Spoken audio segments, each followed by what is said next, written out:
प्रिय विद्यार्थियों नमस्कार। एशियन क्लासेज के यूट्यूब चैनल में आप सभी का स्वागत है।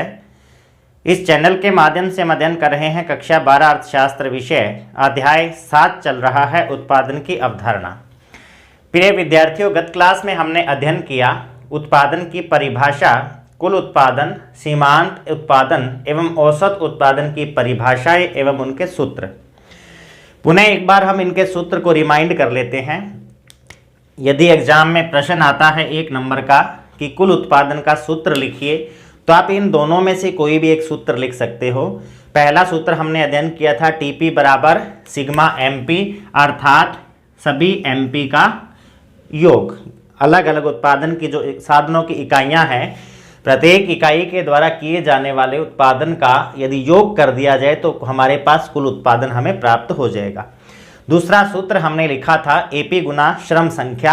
श्रम संख्या से तात्पर्य यहाँ जो आप उत्पादन के साधन काम में ले रहे हो उनकी कुल इकाइयों से है, अर्थात औसत उत्पादन गुना उत्पादन के साधनों की इकाइयों का यदि गुना कर दिया जाए आपस में तो हमें क्या मिल जाएगा? कुल उत्पादन मिल जाएगा। उसके बाद है एवरेज प्रोडक्शन या औसत उत्पादन। इसका सूत्र हमें क्या लिखना है? यदि प्रश्न आता है औसत उत्पादन का सूत्र लिखिए, तो आप लिख सकते हो टीपी बटा में एल।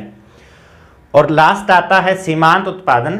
इसका सूत्र यदि आता है तो हमें क्या लिखना है? डेल्टा टीपी बटा डेल्टा एल, या आप लिख सकते हो एमपी बराबर TP N minus TP N minus 1। जो आपको याद रखने में सुविधा हो वो आप सूत्र इसमें लिख सकते हो।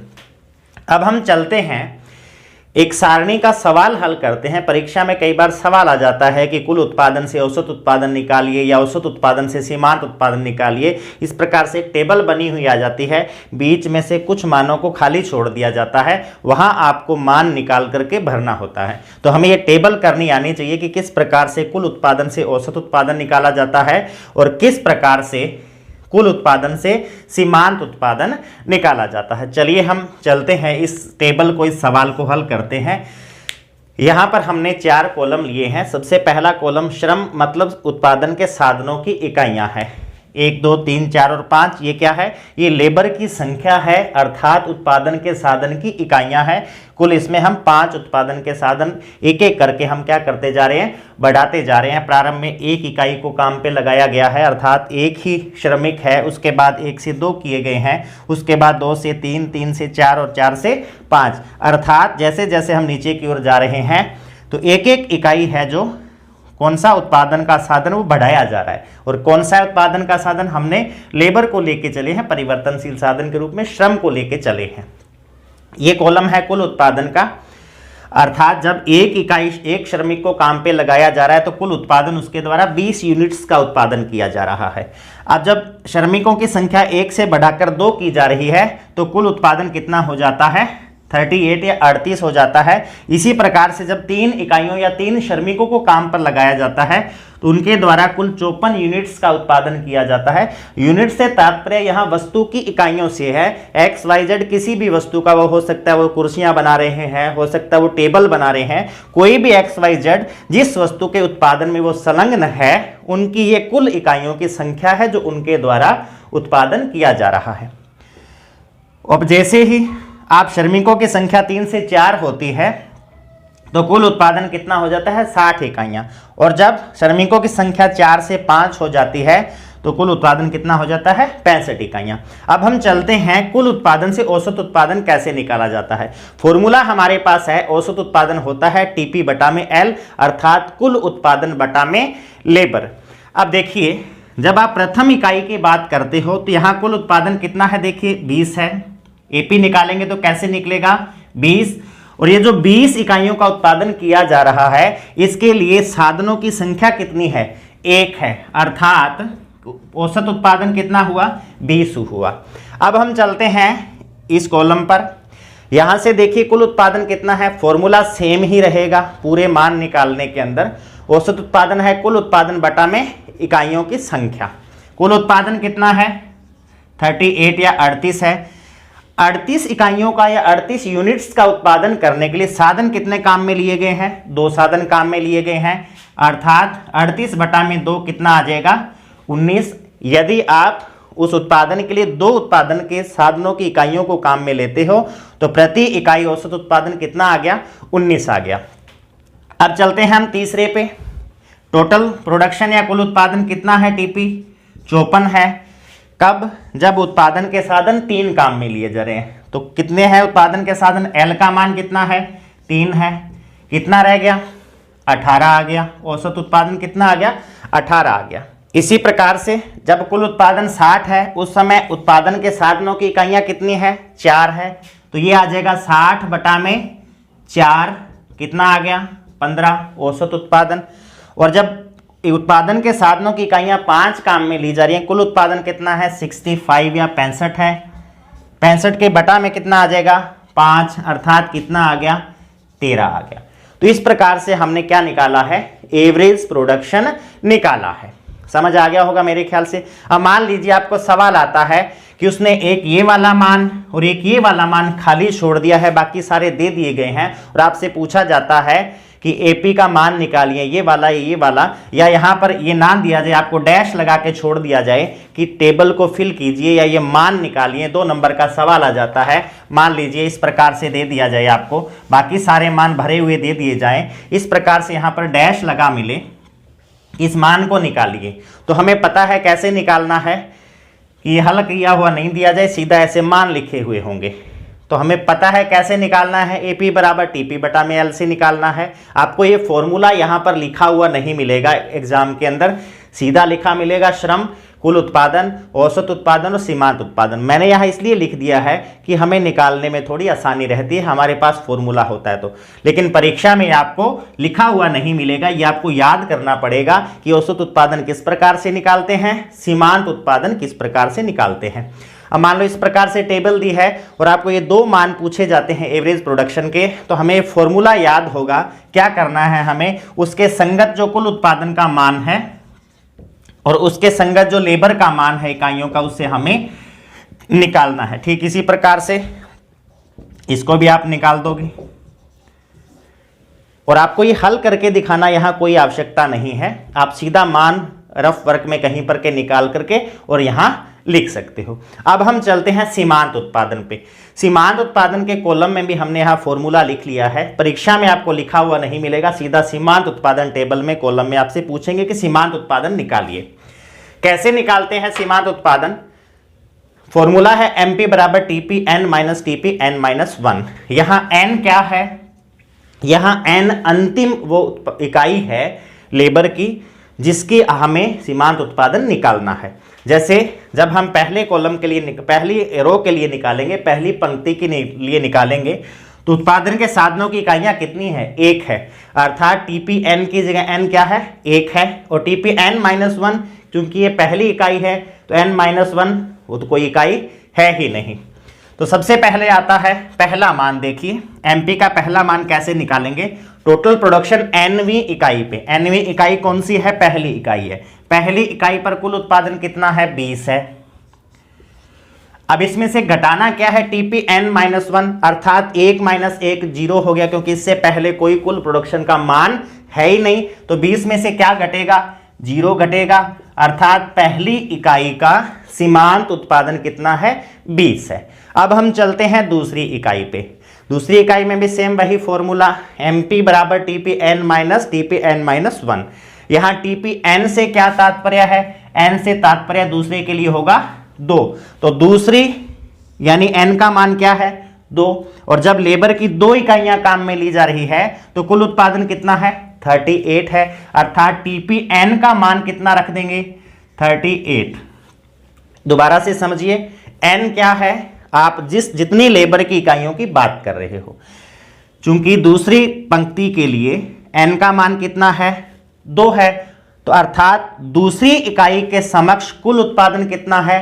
38 है। तो टीपी एन की जगह वो मान रखेंगे, कितना? 38 या 38। अब दूसरा आता है TP N minus 1। N minus 1 से क्या तात्पर्य है? एन का मान हमने यहां कितना लिया है? क्योंकि दूसरी इकाई की बात करें 2, माइनस 1 करने से क्या हो जाएगा? ये आ जाएगा 1। अर्थात किसका मान चाहिए हमें? टीपी 1 का मान चाहिए। टीपी 1 का मान कौन सा है? पहली इकाई के संगत टीपी का मान कितना है? 20 है। अर्थात 38 में से हम कितना घटा देंगे? 20। हमारे पास कितना आ गया?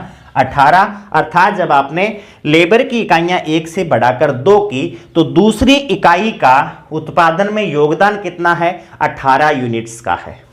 इसी प्रकार से हम चलते हैं तीसरी इकाई के लिए एमपी का मान निकालना। तीसरी इकाई का एमपी का मान कैसे निकालते हैं, देखिए फॉर्मूला हमारे पास है TPn माइनस TPn माइनस 1। एक सवाल हम यहाँ एक इसका मान निकाल करके देख लेते हैं ताकि आपको अच्छी प्रकार से समझ में आ जाए। TPn से तात्पर्य क्या है, चूंकि हम तीसरी इकाई की बात कर रहे हैं। कौन सी इकाई की बात कर रहे हैं, तीसरी इकाई की, अर्थात TPn की जगह क्या आ जाएगा, TP3। इसी प्रकार से TPn माइनस 1, n हमने कितना लिया है, 3 लिया है, तो ये आ जाएगा TP3 माइनस 1, अर्थात ये बच गया हमारे पास में आ जाएगा TP3 माइनस TP2, अर्थात TP3 माइनस TP2। अब TP से तात्पर्य क्या है, कुल उत्पादन है, तो पहले हमें चाहिए TP3, अर्थात तीसरी इकाई के संगत कुल उत्पादन कितना है, 54 है। TP3 क्या है, 54, क्योंकि तीसरी यूनिट्स के अगेंस्ट कितना उत्पादन है, कुल 54 है। अब हमें क्या चाहिए, इसमें से क्या घटाना है, TP2, अर्थात दूसरी इकाई के संगत कुल उत्पादन कितना है, ये 38 है। ये कितना है, 38 है। समझ आ गई मेरी बात कि TP3 माइनस TP2। अब देखिए इसमें से अंतर कीजिए, कितना बच रहा है, 16। कितना बच रहा है, 16, अर्थात तीसरी इकाई के लिए जो मान है एमपी का वो कितना आया है, 16। तो इस प्रकार से हमारा ये मान कितना आया, 16, अर्थात तीसरी इकाई का मान हमने कैसे निकाला, TP3 माइनस TP2, अर्थात 54 माइनस 38 या 38 बराबर कितना आया, 16। अब हम चलते हैं चौथी इकाई के मान पर, ठीक उसी फॉर्मूले से निकालेंगे। कैसे निकालेंगे, MP बराबर TP4 माइनस TP4 माइनस 1, अर्थात MP बराबर आ जाएगा, क्या निकलेगा MP बराबर, फिर TP4 माइनस TP4 माइनस 1 से क्या हो जाएगा, TP3, अर्थात चौथी इकाई का कुल उत्पादन माइनस तीसरी इकाई तक का कुल उत्पादन कितना है। देखिए चौथी इकाई तक का कुल उत्पादन 60 है, कैसे निकालेंगे, 60। तीसरी इकाई तक का कुल उत्पादन कितना है, 54 या 54 है, ये आ जाएगा, और आंसर क्या आ गया, 6, अर्थात चौथी इकाई का कुल उत्पादन में कितना योगदान था, 6 इकाइयों का। और अब चलते हैं हम पांचवी इकाई पे, ठीक उसी प्रकार से निकालेंगे, वही फॉर्मूला काम में लेंगे। कैसे निकलेगा, TP5, तो ये हो जाएगा TP5 माइनस 1 यानी कि TP4, अर्थात पांचवी इकाई तक का कुल उत्पादन, उसमें से क्या घटाना है, चौथी इकाई तक का कुल उत्पादन। तो कैसे निकलेगा, 65 माइनस 60, क्योंकि पांचवी इकाई तक का कुल उत्पादन कितना है, 65 है, चौथी इकाई तक का कुल उत्पादन कितना है, 60 है, आंसर आ जाएगा हमारे पास में 5। तो इस प्रकार से हमें यदि टेबल का कोई सवाल आ जाता है, सारणी का कोई सवाल आ जाता है कि सारणी में से कोई भी मान रिक्त छोड़ दिया जाए कि इस मान को निकालिए, तो हमें इस प्रकार से इनके फॉर्मूले याद रखते हुए मान निकालने आने चाहिए। तो यदि आप टेबल की फॉर्मेट में एमपी के मान निकालते हो तो इसकी बजाय ये फॉर्मूला आसान रहता है, क्योंकि इसमें कैलकुलेशन आपको कम करनी पड़ती है। हमारे पास ये मान ऑलरेडी क्या होते हैं, उपलब्ध होते हैं। तो इसका हमें खास तौर से क्या रखना है, ध्यान रखना है कि किस प्रकार से मान निकाले जाने हैं। अब हम चलते हैं कि सीमांत उत्पादन से कुल उत्पादन कैसे निकाला जाता है। एक सवाल हम उसका भी हल कर लेते हैं कि आपको यदि एमपी का मान दिया आ जाए और आपसे टीपी पूछा जाए या एपी पूछा जाए तो कैसे निकालेंगे, उसको भी हम हल कर लेते हैं। चलते हैं दूसरे सवाल पे, चलते हैं एमपी से टीपी एवं एपी का मान कैसे निकाला जाता है। हमने एक टेबल बनाई है जिसमें हमने श्रम, पहला कॉलम है 1 से 7 तक हमने श्रमिकों की इकाइयां ली है। दूसरा है कॉलम सीमांत उत्पादन का, जिसमें हमें एमपी का मान दिया हुआ है। एमपी से तात्पर्य है सीमांत उत्पादन या मार्जिनल प्रोडक्शन। ये आपको इंग्लिश वर्जन या इंग्लिश वर्ड इनके शॉर्ट फॉर्म में बहुत अच्छी तरह से याद करने हैं। नेक्स्ट आता है कॉलम कुल उत्पादन का, अर्थात टीपी या टोटल प्रोडक्शन। और लास्ट आता है औसत उत्पादन का, अर्थात एपी या एवरेज प्रोडक्शन।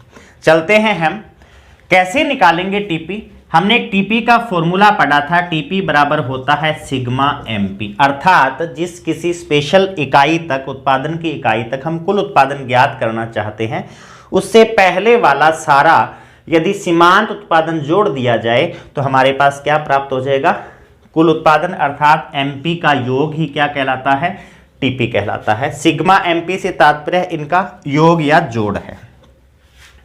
पहली इकाई का एमपी कैसे निकालेंगे, चूंकि इकाई पहली है इसीलिए सिर्फ एक ही इकाई का एमपी है, तो पहली इकाई के लिए कुल उत्पादन भी कितना हो जाएगा, 24 हो जाएगा। समझ आ गई बात। दूसरी इकाई तक देखिए, जब दूसरी इकाई की बात कर रहे हैं इसका मतलब पहली इकाई का सीमांत उत्पादन प्लस दूसरी इकाई का सीमांत उत्पादन। तो हम क्या करेंगे, इसमें इसको क्या कर देंगे, प्लस कर देंगे। इसको क्या करना है, इसमें प्लस करना है। ये हो जाएगा 24 प्लस 20, ये हो जाएगा 44 या 44। और वैसे भी आप जोड़ो इनको तो बराबर ही आएगा, क्योंकि इधर वाला जो मान चल रहा है वो इसका क्या है, जोड़ है। इस तरीके से समझ गए मेरी बात को। अब हम चलते हैं इसी तरीके से तीसरी इकाई के लिए कुल उत्पादन निकालेंगे। कैसे निकालेंगे, इसमें क्या करेंगे, इसका जोड़ कर देंगे। क्या करना है, प्लस करना है। कितना हो जाएगा, 60 या 60। और सिग्मा एमपी के हिसाब से देखें तो आपको इन तीनों का क्या करना है, जोड़ करना है। तीनों का जोड़ भी कितना आ रहा है, 60 आ रहा है, क्योंकि हमारे पास ये जो मान है यहाँ वाला, ये गत दो इकाइयों का क्या है, योग है। इसी प्रकार से ये मान है जो इन तीनों का क्या है, योग है। इसी प्रकार से हम अगला मान निकालेंगे। कैसे निकालेंगे, इसमें ये मान जोड़ देंगे। जैसे आप गत कक्षाओं में सवालों के अंदर संचयी बारंबारता निकालते थे, आपको याद होगा, माध्यिका के सवालों में संचयी बारंबारता आपने निकाली हुई है, इसी प्रकार से निकालते थे। अर्थात ठीक संचयी बारंबारता के प्रकार से हमें कुल उत्पादन निकालना है। अब 60 के अंदर 12 का क्या कर देंगे, योग कर देंगे। ये आ जाएगा हमारे पास 72। और यदि वैसे भी आप सिग्मा एमपी से निकालो तो इन चारों का जोड़ कितना होगा, 72 होगा, 72 होगा। अब चलते हैं हम पांचवी इकाई तक कुल उत्पादन कैसे निकालना है। 72 में किसका जोड़ कर देंगे, 8 का। कितना आ जाएगा, ये 80 या 80 आ जाएगा। इसी प्रकार से अब आगामी इकाई के लिए, छठी इकाई के लिए जब आप कुल उत्पादन निकालोगे तो इसमें किसका जोड़ कर देंगे, इसका जोड़ कितना है, चूंकि मान क्या है, 0 है, इसलिए ये क्या रहेगा, 80 का 80 ही रहेगा। कितना रहेगा, 80 का 80 ही रहेगा। उसके बाद हम आगे चलते हैं, सातवीं इकाई के लिए मान निकालते हैं। क्या करेंगे, इस मान में इसका जोड़ करेंगे। लेकिन एक बात ध्यान देने की है कि यहाँ किसका सिंबल लगा हुआ है, माइनस का सिंबल लगा हुआ है। इसलिए जब 80 में 8 जोड़ेंगे तो वास्तव में क्या होगा, 8 को घटाया जाएगा, अर्थात कुल उत्पादन क्या हो जाएगा, कम हो जाएगा। ये क्यों होता है, ये सीमांत उत्पादन ह्रास नियम लागू होने के कारण होता है। इस नियम का अध्ययन हम नेक्स्ट क्लास में करेंगे, तब हमें ये बहुत अच्छी प्रकार से समझ आ जाएगा कि ये क्यों माइनस का मान हमने यहाँ पर लिया है। तो मेरे ख्याल से सब बच्चों को समझ आ गया होगा कि आपने एमपी से टीपी का मान कैसे निकालना है। अब मान लीजिए कि आपको इस प्रकार से ये कॉलम खाली छोड़ा हुआ मिल जाए। अब देखिए, यदि आपको परीक्षा में इस प्रकार से एक सवाल आ जाए कि ये मान भी खाली छोड़ दिया और ये मान भी खाली छोड़ दिया, और आपसे पूछा जाए कि ये मान कैसे निकलेगा। अब हमें ध्यान देना है, क्या ध्यान देना है कि हमारे पास ये मान आया कैसे, इस मान में इसका योग करने से आया। कैसे आया, इस मान में इसका जोड़ करने से आया। अब चूंकि ये मान कितना है, 72 है, और कितना जोड़ा गया है तब ये मान आया, 12 जोड़ा गया है। अर्थात यदि 72 में से 12 को घटा दे तो हमारे को ये मान क्या होगा, प्राप्त हो जाएगा। अर्थात 72 में से 12 घटाकर हम सबसे पहले कौन सा मान प्राप्त करेंगे, ये मान प्राप्त करेंगे। समझ आ गई बात। अब देखते हैं इस मान को कैसे निकाला जाए। अब ये 60 कैसे आया, 44 में ये वाला मान जोड़ने से, अर्थात 44 में जब आपने ये जोड़ा तब हमें 60 प्राप्त हुआ।